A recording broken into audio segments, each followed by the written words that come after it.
And then as you do it, as you do your planning, it's very important to look and understand if you are considered a resident or non-resident in the U.S. At each point in time, because that has a huge implication on what your state taxes could be and whether your worldwide assets or just your U.S. situs assets are going to be taxed.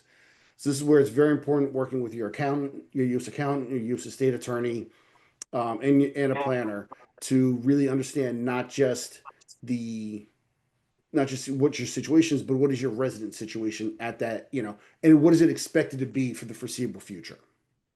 And that's a really good point, Paul, because Peter, one of the things that most people don't realize is they think once they get their temporary green card or their permanent green card, that they're treated like a US citizen. And it's not an accurate situation.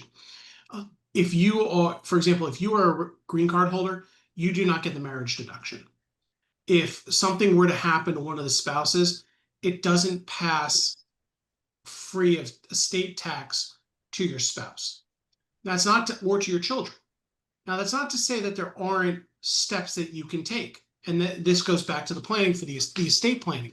You could use things like what's called a qualified domestic trust, a QDOT, where, again, this is a legal entity in the United States, which can help replicate what it would be like between a married couple if one person were to pass. And then because it's already in the trust, it doesn't get subject to the same estate taxes if you were an individual and you passed away.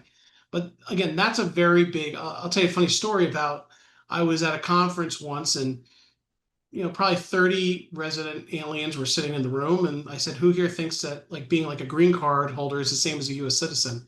And 90% of the hands in the room went up. And so these were people who had already gone through the EB-5 process. They were here with their temporary, and even these people who had been advised were under a mistaken impression about how their estate had to be set up. And again, I can, Paul, who's been doing this for, over 20 years and has tremendous experience with the cross border, and myself as well, we see this time and again. Most of the time, people come to us in the United States and they're not aware of it, and then we have to go back and try to make corrections. So again, this comes down to think about your estate. It's going to be very, someone who shows up here and they start as an F1 visa, they're here on a student visa, and then they transition to EB-5 temporary green card, then they get their green card, then they get married, then they have kids. All of a sudden, you could be 3, 5, 7 years down the road.